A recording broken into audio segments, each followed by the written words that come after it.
दोस्तों, ताश के पत्तों से महल नहीं बनता, नदी को रोकने से समुंदर नहीं बनता।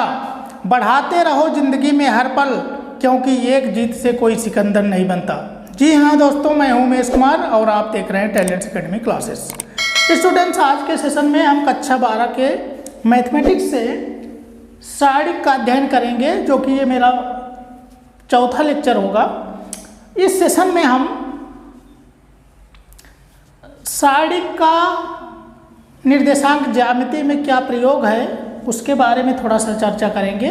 फिर उसके बाद कुछ अन्य टॉपिक हैं, जैसे उपसारिक और सहगुणनखंड, ये चीज़ें हम यहाँ पे चर्चा करेंगे। तो स्टूडेंट्स, चलते हैं, आज के सेशन की शुरुआत करते हैं। जैसा कि हम लोग पहले से ही इस चैप्टर की शुरुआत कर चुके हैं, तो स्टूडेंट्स इस चैप्टर में हम देखेंगे कि जो डिटर्मिनेंट्स होते हैं उनका निर्देशांक ज्यामिति में अनुप्रयोग।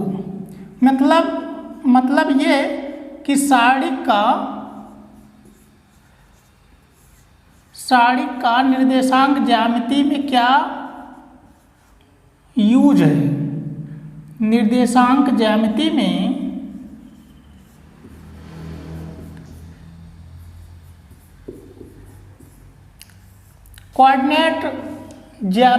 कोऑर्डिनेट ज्योमेट्री में सारिक का अनुप्रयोग। आज ये हम थोड़ा सा चर्चा कर लेते हैं इसके बारे में, ठीक है। चलिए बात करते हैं कि सारिक का उपयोग निर्देशांक ज्यामिति में कैसे होता है, कहाँ पर होता है। तो स्टूडेंट्स, हम आपको बताना चाहते हैं कि जो कोऑर्डिनेट ज्योमेट्री होती है उसमें सारिक का यूज किया जाता है, जैसे त्रिभुजों का क्षेत्रफल निकालने के लिए, ठीक है। तो सबसे पहले हम देखते हैं कि त्रिभुज का क्षेत्रफल निकालने में सारिक का यूज किस प्रकार होता है। चलिए मान लेते हैं कि माना एक त्रिभुज है ए बी सी। हमने एक त्रिभुज मान लिया ए बी सी, जिसके शीर्ष ए है और एक निर्देशांक x1 y1 है, ठीक है। और दूसरा शीर्ष, तीनों शीर्ष दिया गया है। ये बी है, इसका निर्देशांक है x2 y2, ठीक है। और जो सी शीर्ष है इसका निर्देशांक x3 y3 है। क्लियर है। चलिए, अब हमें इस त्रिभुज का क्षेत्रफल क्या होता है ये हम लोग जानते हैं, ठीक है। इस त्रिभुज का क्षेत्रफल जैसा कि हम लोग जानते हैं कि त्रिभुज ए बी सी का क्षेत्रफल बराबर होता है, क्या होता है बताइएगा, 1/2 x1 y2 minus y3 plus x2 y3 minus y1 plus x3 y1 minus y2। Students, ये होता है त्रिभुज निकालने का फार्मूला। कोऑर्डिनेट ज्योमेट्री में हम लोग इसको पढ़ चुके हैं, ठीक है। पिछली क्लास में, पिछली कक्षा में हम लोग ये पढ़े हैं कि किसी त्रिभुज का अगर शीर्ष बिंदु मालूम है, ठीक है, शीर्ष बिंदुओं के निर्देशांक अगर मालूम है तो उसका क्षेत्रफल होता है 1/2 x1 into y2 minus y3 plus x2 y3 minus y1 plus x3 y1 minus y2, ठीक है। देखिए स्टूडेंट्स, इस फार्मूले को हम सारिक के रूप में व्यक्त कर सकते हैं। ये जो त्रिभुज का क्षेत्रफल निकालने का फार्मूला है, ये क्षेत्रफल का सिंबल है, क्षेत्रफल निकालने के लिए डिनोट किया जाता है ये। तो त्रिभुज का क्षेत्रफल बराबर ये होता है, इसको हम सारिक रूप में लिख सकते हैं। मतलब ये जो क्षेत्रफल है इसको हम सारिक के रूप में निरूपित कर सकते हैं। जैसे जो 1/2 है, इसको 1/2 इधर लिख दीजिए, ठीक है। क्षेत्रफल इक्वल टू हाफ। अब ये देखिए x1 x2 x3 y1 y2 y3 1 1 1। तो स्टूडेंट्स, ये जो सारिक का फॉर्म है ये कुल मिला के इसी को प्रदर्शित कर रहा है। देखिए x हाफ तो यहाँ पे है ही है, x1 इंटू, जब x1 इंटू करेंगे तो ये आपका छूटेगा, ये छूटेगा y2 माइनस y3, देखिएगा, ठीक है। फिर प्लस x2, जब इसको करेंगे, ठीक है, इसको करेंगे तो ये छूटेगा और ये छूटेगा, तो y1 माइनस y3, जब इसको माइनस कामन ले लेंगे तो इधर यहाँ प्लस हो जाएगा, क्योंकि ये प्लस होता है, ये माइनस, ये प्लस, तो माइनस x2 रहता है, माइनस x2 अगर रहता है तो यहाँ पे y1 माइनस y3 हो जाता, अगर प्लस x2 रहेगा तो y3 माइनस y1। तो कुल मिला के इस क्षेत्रफल का जो फार्मूला है इसको आप डिटर्मिनेंट के फॉर्म में निरूपित कर सकते हो। कहने का मतलब स्टूडेंट्स ये है कि किसी त्रिभुज के अगर निर्देशांक हमको मालूम है, तीनों शीर्ष बिंदु मालूम हैं और उनके निर्देशांक लिखे गए हैं, हमको दिए गए हैं, तो हम किसी त्रिभुज का क्षेत्रफल बहुत ही आसानी से निकाल सकते हैं। क्लियर है स्टूडेंट्स? कुछ इम्पॉर्टेंट चीज़ें हैं जिसको आपको ध्यान में रखना है जब सारणी का यूज करके आप किसी त्रिभुज का क्षेत्रफल निकाल रहे हो, तो कुछ पॉइंट्स हैं, इनको आप नोट डाउन करिए रहिएगा। जैसे पहला चीज़ ये है कि जो त्रिभुज का क्षेत्रफल होता है वो हमेशा पॉजिटिव रहेगा, ठीक है, ये हमेशा धनात्मक रहेगा त्रिभुज का क्षेत्रफल, ठीक है। चलिए दूसरा चीज़ ये है, तीन संरेख बिंदुओं से बने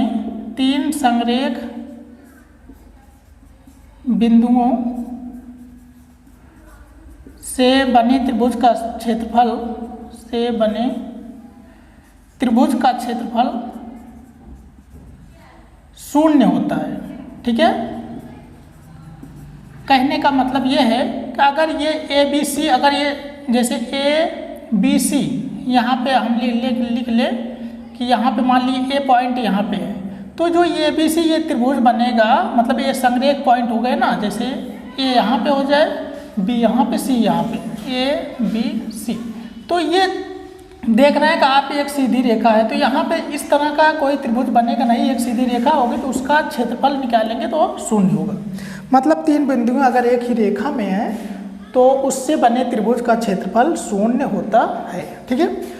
तीसरी चीज़ स्टूडेंट्स ये ध्यान रखेंगे, अगर हमें क्षेत्रफल, मतलब ये, इसका मतलब क्या है, क्षेत्रफल ज्ञात है, तो गणना के लिए, मतलब कैलकुलेशन, अगर हमें और चीज़ कोई चीज़ निकालना है तो गणना के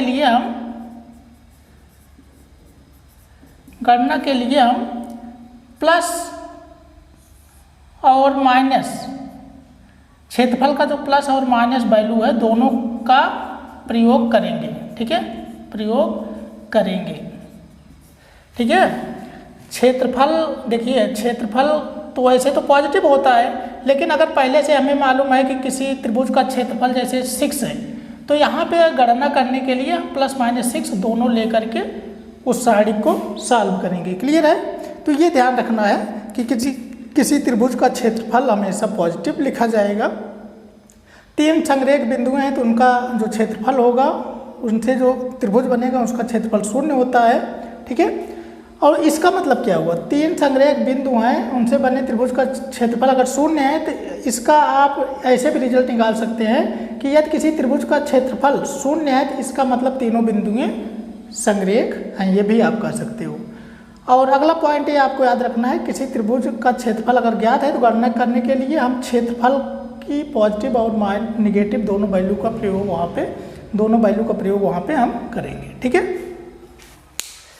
स्टूडेंट्स, जो प्रॉब्लम है हम लिए हैं त्रिभुज के क्षेत्रफल से संबंधित, एक त्रिभुज ABC है, ठीक है, उसके बिंदुओं के निर्देशांक, मतलब उसके शीर्षों के निर्देशांक ये दिए गए हैं, ये पॉइंट, B पॉइंट और C पॉइंट, ठीक है। ये तीनों पॉइंट है आपके, मतलब तीनों शीर्षों के निर्देशांक आपको दिए गए हैं, ठीक है। ABC मतलब ये का है आपका -2, -3, B का निर्देशांक है 3, 2 और C का निर्देशांक है -1, -8। क्लियर है? अब इसका क्षेत्रफल निकालना है, तो स्टूडेंट चलते हैं इसको सॉल्व करते हैं। चलिए सॉल्यूशन देखिए इसका। हम जानते हैं कि यहाँ लिखेंगे, हम जानते हैं कि, क्या जानते हैं, ये त्रिभुज का क्षेत्रफल का नोटेशन ऐसे लिखते हैं ना, x1 x2 x3 y1 y2 y3 1 1 1। ये तो आप जानते हो सारणिक के रूप में किसी त्रिभुज का क्षेत्रफल इस तरह से लिखा जा सकता है। तो यहाँ पे हम क्या लिखेंगे, देखिए ये x1 है, ये x2 है, ये x3 है, ये y1 है, ये y2 है, ये y3 है। चलिए यहाँ से रख देते हैं। तो आपका आ गया -2 3 -1 और -3 2 -8, ठीक है, 1 1 1। तो अब इसी को, इस मैट्रिक्स को हम लोग सॉल्व कर लेंगे। यहाँ पे 1/2 भी रहता है, ठीक है, ये 1/2 यहाँ पे रहेगा। अब स्टूडेंट्स इसको हम सॉल्व करेंगे। देखिए सॉल्व करने का तरीका क्या है, जैसा कि आपको सारणिकों को हल करना हम पिछले लेक्चर में बताए थे, तो उस हिसाब से हम पंक्ति और स्तंभ संक्रियाओं का इस प्रकार यूज करते हैं कि किसी पंक्ति या स्तंभ में अधिक से अधिक जीरो हमको मिल जाए, ठीक है। तो हम यहाँ पे देखिए, इसमें से इसको सब्ट्रैक्ट कर देंगे तो यहाँ पे एक में से एक जाएगा तो यहाँ पे 0 होगा, ठीक है। तो हम क्या करेंगे, R1 की जगह लिखेंगे R1 माइनस R2, क्लियर है। R1 की जगह क्या लिखेंगे, इसमें से इसको घटा करके, और R2 की जगह लिखेंगे R2 माइनस R3, क्लियर है। मतलब R2 की जगह इसमें इसको घटा करके लिख देंगे। तो क्या हो जाएगा, देखिएगा, ये तो पहले R1 तो ऐसे रहेगा, R1 की जगह हाँ लिखाएंगे, इसमें से इसको घटाइए, -5 हो गया, -2 -3 -2, ठीक है। तो कितना हो जाएगा, -5 1 -1, ये 0 हो गया, क्लियर है। अब R2 की जगह देखिए क्या लिखेंगे, R2 की जगह R2 में से R3 घटा करके, इसको जब घटाएंगे तो ये 4 हो जाएगा। कैसे होगा, 3 -1, तो 3 + 1 हो गया 4। इसी तरह ये 10 हो जाएगा, 2 -8 और ये हो गया 0, -1 -8, ये वाली रो ऐसे ही रहेगी। अब स्टूडेंट्स हम किसी सारणी को उस स्तंभ या पंक्ति के सापेक्ष इसका विस्तार करते हैं जिसमें अधिक से अधिक 0 रहता है। अधिक से अधिक 0 इसमें है, तो इसी के सापेक्ष हम लोग कर देंगे। तो यहाँ पे देखिएगा क्या होगा स्टूडेंट्स, ये हो गया। अब हम इसमें ज़्यादा 0 है इस स्तंभ में, तो 1 के सापेक्ष इसको खोलेंगे, इस विस्तार करेंगे, तो यहाँ पे ये प्लस का चिन्ह लगेगा, ठीक है। ये 1/2 लिखा गया, 1 × ये स्तंभ, ये पंक्ति छूटा, 10 × 5 = 50, -50 हुआ, फिर 4 × 5 = 20, -20, और ये खुलने पर माइनस पहले से होता है तो +20 हो गया, तो 50 -50 + 20 -30 आ गया, -30 और 1/2 से गुणा करेंगे तो -15 आएगा, लेकिन +15 लिखा जाएगा। तो इस त्रिभुज का क्षेत्रफल जो है वो आ गया 15 यूनिट, ठीक है, 15 यूनिट इस त्रिभुज का क्षेत्रफल होगा। स्टूडेंट्स अगला जो प्रॉब्लम है, यहाँ पे 2 बिंदुएं दी गई है A और B। देखिएगा ये पॉइंट A है, A का निर्देशांक दिया है 1 और 3, ठीक है, और B का निर्देशांक है 0 0। अब कहा जा रहा है कि A और B को जोड़ने वाली रेखा, ये जो रेखा है इसका समीकरण ज्ञात कीजिए। मतलब ये जो रेखा बनी है, पॉइंट दे दिया गया है, अब कहा जा रहा है कि दोनों बिंदुओं को जोड़ने पर जो रेखा मिलेगी ये वाली, इसका समीकरण ज्ञात कीजिए। तो स्टूडेंट्स इसको समीकरण ज्ञात करने के लिए आपको कुछ भी नहीं करना है, इस पर कोई भी पॉइंट कहीं पर ले लीजिए। यहाँ पे मान लीजिए हम ले रहे हैं, इसको हम लिख रहे हैं P, इसको क्या लिख रहे हैं P, और इसका निर्देशांक मान रहे हैं कि x y है, ठीक है। जब भी आपको रेखा का समीकरण, 2 रेखाओं को जोड़ने वाली रेखा का समीकरण निकालना हो, तो आप उस रेखा पर कोई भी, कहीं पर भी कोई बिंदु ले लीजिए जिसको आप कुछ भी मान सकते हैं, और उसका निर्देशांक x y मान लीजिए, ठीक है।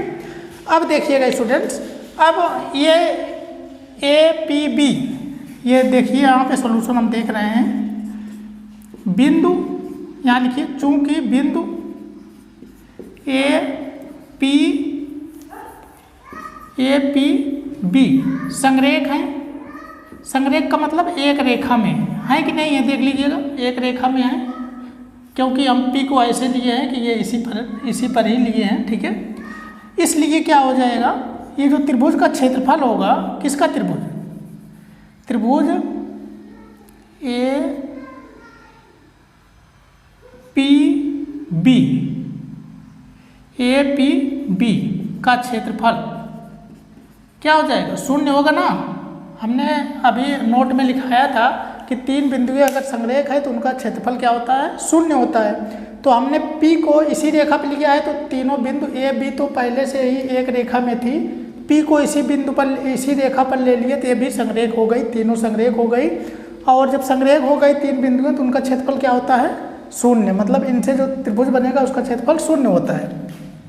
तो स्टूडेंट्स यहाँ पे देखिएगा, अब तीन बिंदुओं से जो क्षेत्रफल बनता है उसका सूत्र क्या होता है, देखिएगा ये लिखेंगे 1, ये x1 x2 x3, 1 x 0 और क्या होगा 3y 0 1 1 1, ठीक है। x1 x2 x3 y1 y2 y3 equal to ये 0 हो गया, क्लियर है, इसमें कोई दिक्कत, ये 1/2 यहाँ लगता है क्षेत्रफल निकालते समय।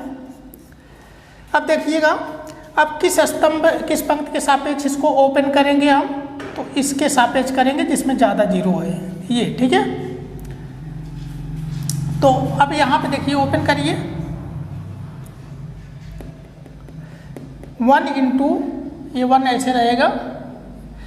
दरअसल इसका चिन्ह क्या होगा, इस पर कौन सी पंक्ति है, कौन सा स्तंभ है वही देखा जाता है। देखिए तीसरी पंक्ति है, तीसरा स्तंभ है, मतलब 3 + 3 हो जाएगा, -1 पावर 3 + 3, ठीक है ना। यही चिन्ह यही लगता है, माइनस मतलब ये +1 ही लगेगा ये चिन्ह, ठीक है। अब यहाँ पे देखिए, इसको जब ओपन करेंगे तो ये छूटेगा, ये छूटेगा, y - 3x, ये हो गया 1 × y - 3x, तो आपका हो गया y - 3x = 0, ठीक है ना। अब इसका -1 पावर 6 तो 1 ही होता है, ठीक है। तो ये फार्मूला आपका जो समीकरण आ गया y - 3x = 0, यही आपका इक्वेशन है, ठीक है, इस रेखा का। ए और बी से मिलने वाली जो रेखा है उसका समीकरण यही है, ठीक है। स्टूडेंट्स अगला जो प्रॉब्लम है वो ये है कि दो बिंदु हैं, ए और बी, दो बिंदु हैं, और एक बिंदु डी जिसका निर्देशांक K0 इस प्रकार है कि जो त्रिभुज ABD इस प्रकार है, त्रिभुज ABD का क्षेत्रफल 3 वर्ग इकाई है। कहने का मतलब ये है कि दो बिंदु A और B है, एक बिंदु यहाँ पे मान लीजिए ये D है जिसका है निर्देशांक K0 ये, तो इसका जो क्षेत्रफल आ रहा है यहाँ पे दिया है 3 वर्ग इकाई। तो क्या करना है, K का मान ज्ञात करना है, ठीक है। तो हमें K का मान ज्ञात करना है। चलिए इसको सॉल्व करते हैं। यहाँ पे देखिए त्रिभुज का क्षेत्रफल दे दिया गया है ±3, ठीक है। 3 वर्ग इकाई दिया है तो हमने ±3 लिखा है, क्योंकि हमने नोट में लिखाया था कि अगर त्रिभुज का क्षेत्रफल ज्ञात है तो गणना करते समय हम उसको प्लस और माइनस दोनों की वैल्यू वहाँ पे लिखेंगे, क्लियर है। चलिए अब देखिए त्रिभुज का क्षेत्रफल होता है 1/2 होता है ना, और इसका निर्देशांक देखिए 1 3 है और इसका है 0 0, क्लियर है। चलिए 1 K लिख लीजिएगा, 1 K 0, ठीक है, 1 K 0 3 0 0 1 1 1। तो स्टूडेंट्स यहाँ पे देखिए इसका मान है ±3, इसी को हम सॉल्व करते हैं। देखिएगा ये 1/2 है तो उधर जाएगा 2 मल्टीप्लाई हो गया, ±6, यहाँ से 2 हटाएंगे, यहाँ 2 से भाग है तो यहाँ 2 से गुणा हो जाएगा, ठीक है। ये हो गया आपका ±6। अब देखिए किस स्तंभ के सापेक्ष इसको हम ओपन करेंगे, चाहे आप इसके सापेक्ष ओपन करिए, चाहे इसके सापेक्ष ओपन करिए। ठीक है, चलिए हम इसी की तीसरी रो के सापेक्ष ओपन करते हैं इसको। ठीक है, तो ये छूटेगा, ये छूटेगा, तो यहाँ हो गया 3k माइनस 0। ठीक है, इधर हो गया 3k माइनस 0। ठीक है, अब देखिएगा तो 3k इक्वल टू क्या हो जाएगा, ये तो 0 हट ही गया, तो यहाँ से k इक्वल टू 3 से डिवाइड कर देंगे, प्लस माइनस 6/3, तो आंसर आ गया प्लस माइनस 2। तो स्टूडेंट्स यही k का मान है। क्लियर है, यही हमें निकालना था। स्टूडेंट्स अगला जो टॉपिक है बहुत ही इम्पोर्टेंट टॉपिक है, सारणिक से संबंधित हमें निकालना है उपसारणिक। उपसारणिक, ठीक है, उपसारणिक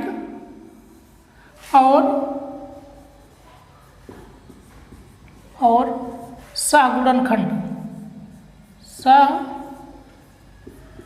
सहगुणनखंड, ठीक है, इसका मतलब होता है उपसारणिक का को इंग्लिश में कहा जाता है माइनर्स एंड कोफैक्टर्स।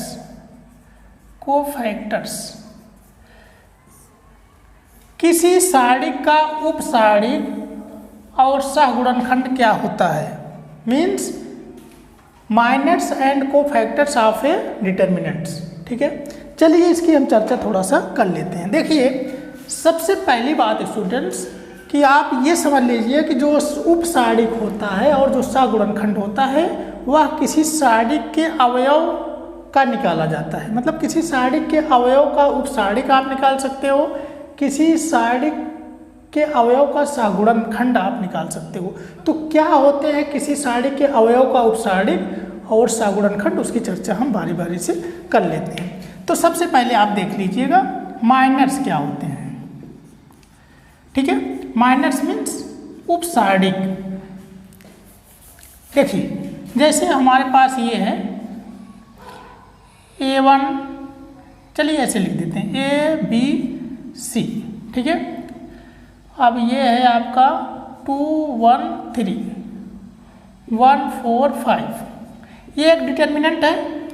अब हमें निकालना है उपसारणिक, लेकिन उपसारणिक निकाला जाएगा किसका, तो हमने बताया कि उपसारणिक जो डिटर्मिनेंट है उसके अवयवों का निकाला जाता है।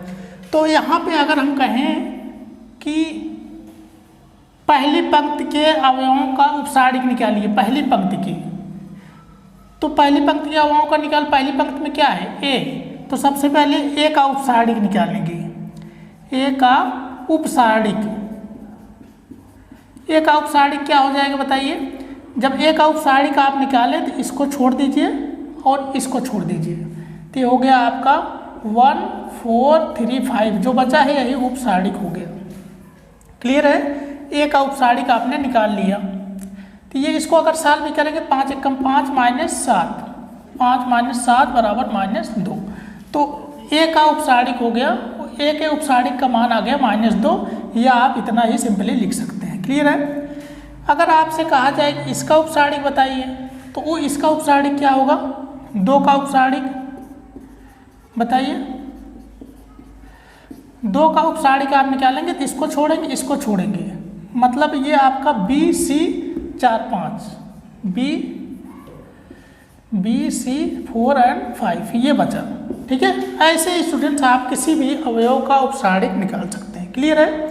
और ध्यान रखिएगा कि उपसारणिक का जो नोटेशन होता है, जैसे इसका निकालना है, जैसे इसका, तो कैपिटल M से लिखा जाता है। ठीक है, ये 1 1 है ना, ये A 1 1 है, तो यहाँ पे M 1 1 आप कह सकते हो।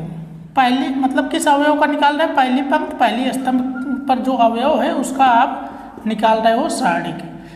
अगर इसका निकाल रहे हो जैसे इसका, तो इसको लिखा जाएगा M, देखिए माइनर ऑफ किस एलिमेंट का, तीसरा पंक्ति और तीसरा स्तंभ, M 3 3 हो जाएगा और क्या हो जाएगा, इसको छोड़ो, इसको छोड़ो, A 1 B 4, A 1 B 4, ठीक है। यही स्टूडेंट, तो यही हो गया उपसारिक। आशा करते हैं स्टूडेंट्स कि आप उपसारिक को समझ गए होंगे। उपसारिक किसका निकाला जाता है, डिटर्मिनेंट्स के अवयवों का, जिसका कहा जाए किसी पंक्ति के अवयवों का निकालना हो तो आप पंक्ति के उसी अवयव को ले लीजिए, उसके वाले स्तंभ उसके वाले पंक्ति को छोड़ दीजिए, जो बाकी बचे उसको डिटर्मिनेंट में लिख दीजिए, वही हो गया उपसारिक। क्लियर है। और उसको डिनोट कैसे करते हैं, कैपिटल एम से, और किस पंक्ति और किस स्तंभ के अवयव को आप निकाल रहे हैं यहाँ पे उसको मेंशन कर दीजिए कि इसी पंक्ति इस स्तंभ के अवयव को हम उपसारिक निकाल रहे हैं, तो आपका इस तरह से हो जाएगा। क्लियर है। चलिए स्टूडेंट्स, अब हम निकालेंगे सहगुणनखंड, कोफैक्टर्स। जैसा कि हमने बात किया अभी कि जो सहगुणनखंड होता है वो भी सारिक के अवयवों का ही निकाला जाता है, ठीक है। बस इसमें और इसमें ये फर्क है कि इसमें जो कोफैक्टर होंगे वो चिन्ह सहित लिखे जाते हैं। अगर किसी अवयव का चिन्ह सहित, मतलब चिन्ह सहित माइनर आप लिख दीजिए, मतलब उपसारिक लिख दीजिए, मतलब ये क्या है, कोफैक्टर क्या है, चिन्हों के साथ उपसारिक को आप लिख देंगे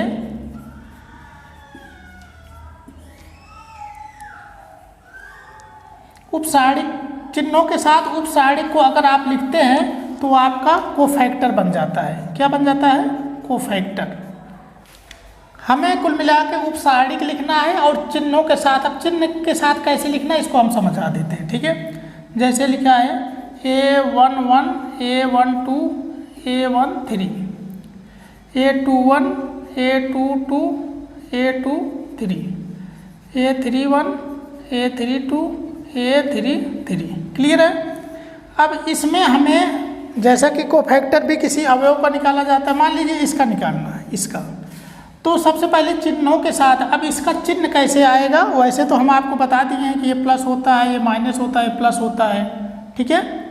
इसका निकालेंगे तो प्लस लगा रहेगा, इसका निकालेंगे तो माइनस लगा के लिखेंगे, इसका लगाएंगे तो प्लस, और इसका लगाएंगे तो क्या लगाएंगे, यहाँ प्लस है तो ये माइनस हो गया, ये माइनस है तो ये प्लस हो गया, ठीक है। अब इसका लगाएंगे तो क्या हो जाएगा, इसका चिन्ह क्या हो जाएगा, ये प्लस है तो ये माइनस हो जाएगा, और ये प्लस हो जाएगा।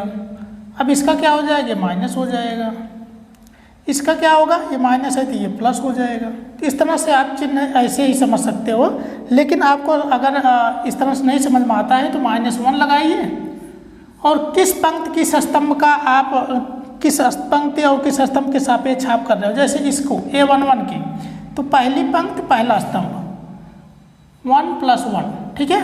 ये तो चिन्ह की बात हो गई। अब हमें उपसारिक निकालना किसका, A11 का, तो इसको छोड़ देंगे, इसको छोड़ देंगे, क्या बचा, A22 A23 A22 A23 A32 A33। तो स्टूडेंट्स ये आपका सहगुणनखंड हुआ किसका, इस अवयव का, A11 का सहगुणनखंड। क्लियर है। A11 का सहगुणनखंड ऐसे लिखा जाएगा। चलिए माना कि हम इसको निकाल रहे हैं, इसका A22 को, A22 का सहगुणनखंड, सहगुणनखंड निकालेंगे तो सबसे पहले ये चिन्ह लिखेंगे। इसका चिन्ह क्या हो जाएगा, देखिए, चलिए ऊपर लिखते हैं, A22 का सहगुणनखंड। A22 का सहगुणनखंड अगर आपको लिखना है तो पहले चिन्ह लिखिएगा इसका, दूसरी पंक्ति दूसरा स्तंभ, मतलब -1 के ऊपर क्या लिखेगा, ये देखिए एक चीज़ और यहाँ समझ लीजिए, 1 + 1 1 + 1 क्या हो जाएगा, 2, -1 पावर 2, मतलब -1 घाते 2, ये हो गया -1 घाते 2, तो इसका मतलब -1 गुणे -1 बराबर +1, ये मतलब 1 हो गया। इसीलिए हमने यहाँ पे, हमें चाहें तो कुछ भी ना लें, मतलब प्लस ही रहेगा, ठीक है। अब देखिए अब इसमें चिन्ह क्या आएगा, A22 को इस मतलब इस अवयव का अगर हम सगुणनखंड निकालें तो चिन्ह क्या आएगा, वैसे तो हम देख रहे हैं ये प्लस चिन्ह आएगा, ठीक है, हम तो देख रहे हैं प्लस आएगा, लेकिन ऐसे लिखिए -1 की घात 2 2 4। जब भी ये सम घात आ जाए तो समझ लेना प्लस चिन्ह आएगा। अब इसका उपसारणिक लिखिए, देखिए चिन्हों के साथ उपसारणिक लिखेंगे तो आपको फैक्टर हो जाता है। तो इसका उपसारणिक जब लिखेंगे आप तो ये लाइन छूटेगी, ये छूटेगा, ठीक है। A11 A13 A11 A13 A31 A33। तो स्टूडेंट्स ये हो गया, और ये आपका A+1 हो जाएगा, मतलब ये 1 ही हो जाएगा, इसका वैल्यू आप देखेंगे तो जैसा कि हमने कहा कि प्लस हो जाएगा, ठीक है। इस तरह से आप किसी भी डिटर्मिनेंट्स के अवयवों का उपसारणिक और सगुणनखंड निकाल सकते हैं। एक चीज़ और ध्यान दीजिएगा, जब सगुणनखंड निकालेंगे तो इसको कैपिटल A से डिनोट करेंगे, कैपिटल A से, ठीक है। और इसके साथ साथ जैसे A22 निकाल रहे हैं तो यहाँ A22 लिख देंगे, मतलब A22 का मतलब दूसरी पंक्ति दूसरी स्तंभ पर जो अवयव है उसका सगुणनखंड क्या होगा, तो ये होगा A13 A1 A11 A13 A31 A33। Clear है। यहाँ पे एग्जाम्पल लेते हैं, 1 -3 + 2 1 -3 2 -2 7 1 2 5 6, ठीक है। यहाँ पे देखिए, यहाँ पे अगर हम निकालें यम मतलब माइनर निकाल रहे हैं, उपसारणिक निकाल रहे हैं 2 1, मतलब दूसरी पंक्ति पहला स्तंभ, दूसरी पंक्ति पहले स्तंभ, मतलब ये वाला, इसका हमें निकालना है क्या, उपसारणिक। तो उपसारणिक कैसे निकलेगा, इसको छोड़ देंगे, इसको छोड़ देंगे तो आएगा -3 2 5 6, मतलब ये वाला छूटेगा आपका, ये छूटेगा, ठीक है। ये कितना आ गया बताइए, 36 18 -18 -10 बराबर -28। ये आपका उपसारणिक हुआ इस अवयव का -2 का, ठीक है। इसी तरह से आप निकाल सकते हो। क्लियर है। चलिए, अगर हमें निकालना है इसी का A21, मतलब सगुणनखंड निकालना है इसी का सगुणनखंड निकालना है, तो क्या करेंगे, -1 की पावर क्या करेंगे 2, ये देखिए दूसरी पंक्ति पहला स्तंभ, 2 1 3। क्लियर है। और इसका उपसारणिक लिख दीजिए, इसका उपसारणिक तो यही है, देख रहे हैं, -3 2 5 6, ठीक है। तो स्टूडेंट्स -1 पावर 3 है तो माइनस ही हो जाएगा, ये माइनस ही रहेगा। और इसका देखिए 36 18, ये हो गया -28 है, ठीक है ना, ये -28 तो है ही है, ये हमने सॉल्व किया है यहाँ पे, तो ये हो गया +28। क्लियर है। इस तरह से आप किसी भी डिटर्मिनेंट के अवयवों का जिसका कहा जाए उसका आप सारणिक और उपसारणिक और सगुणनखंड निकाल सकते हो। क्लियर है। डियर स्टूडेंट्स, अगला हम प्रॉब्लम लिए हैं, दूसरी पंक्ति के अवयवों का सगुणनखंड का प्रयोग करके इसका मान ज्ञात कीजिए। मतलब दूसरी पंक्ति क्या है, दूसरी पंक्ति यहाँ पे देखिए, ये दूसरी पंक्ति है, इसके अवयवों के सगुणनखंड तो हमने बताया है कैसे करेंगे, ठीक है।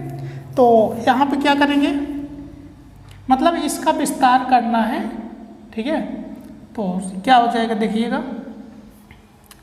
ए सगुणनखंड को हम ए से लिखते हैं ना, A21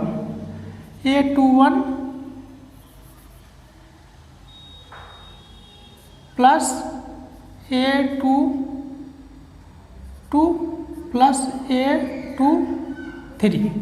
देखिए दूसरी पंक्ति पहला स्तंभ, दूसरी पंक्ति दूसरा स्तंभ, दूसरी पंक्ति तीसरा स्तंभ, मतलब ये दूसरी पंक्ति हमें लेना है। अब देखिए A21 क्या हो जाएगा, मतलब सगुणनखंड किसका, इसका, ठीक है। तो ये हो गया -2 और ये छूटेगा, तो ये हो गया, देखिए 3 3 9 माइनस 16। हम चलिए इसको लिख देते हैं 3 8 2 3, ये हो गया। फिर देखिए 0 लेंगे तो यहाँ तो 0 ही आएगा, कुछ भी ले लीजिए आप, कोई दिक्कत नहीं है, ठीक है। माइनस प्लस चाहे जो लीजिए। अब यहाँ पे चिन्ह देखिए, इसका चिन्ह क्या हो जाएगा, ये देखिए -1 पावर 2 3 3 2 5 हो जाएगा, 3 2 5 होगा तो ये माइनस ही आएगा, ठीक है। कहने का मतलब यहाँ पे हम माइनस लेंगे, यहाँ पे प्लस आएगा। तो इसको जब लेंगे तो ये आपका क्या हो जाएगा, 5 3 1 2, 5 3 1 2, क्लियर है। इस तरह से अब देखिए 3 3 9, 9 में 16 गया, 3 3 9, 9 में से 16 चला जाएगा, 7 -7 होगा तो +14 हो गया, ठीक है। -7 -2, ये देखिए इतना। और यहाँ पे देखिए 5 दूनी 10 -3, 10 -3 जाएगा 7, -7।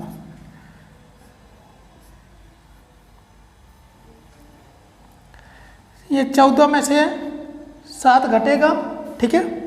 ये 7 दूनी 14 में से 7 घटेगा तो आपका आंसर आ जाएगा कितना बताइए, 7। तो यही आपका डिटर्मिनेंट का मान है, क्लियर है। आशा करते हैं स्टूडेंट्स कि आपको ये सारी चीज़ें समझ में आ गई होगी।